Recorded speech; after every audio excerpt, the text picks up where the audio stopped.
У Верховній Раді закликали світ допомогти у звільненні громадянських журналістів. Про це у виступі з парламентської трибуни заявив народний депутат з фракції «Голос» Рустем Умєров. Йдеться про Ремзі Бекірова, Рустема Сулейманова, Сейрана Салієва, Тимура Ібрагімова, Сервера Мустафаєва, Марлена Асанова, Рустема Шейхалієва та Османа Арифмеметова, а також фрілансера Радіо Свобода Владислава Єсипенка. Рустем Умєров розповів про жахливі тортури, які пережив Єсипенко, і додав, що в катівнях в Росії та в окупованому Криму утримуються більше 100 українських громадян, більшість з яких – кримські татари. А також більше 300 є заручниками на окупованому Донбасі, каже Умєров.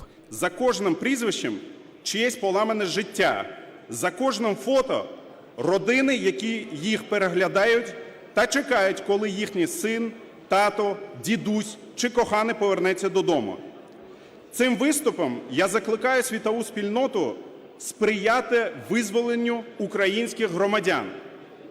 Владислава Єсипенка, Ремзі Бекірова, Руслана Сулейманова, Сейрана Салієва, Тимура Ібрагімова, Сервера Мустафаєва, Марлена Асанова, Рустема Шейхалієва та Османа Арифмеметова. Ті громадянських журналістів з Криму і кожного з переліку політичних в'язнів. Ми також працюємо над законопроєктом про політичних в'язнів в рамках Кримської платформи, щоб інтеграція та повернення до звичного життя для цих людей були максимально комфортними. Наш обов'язок – звільнити наших людей. Крим – це Україна. Дякую.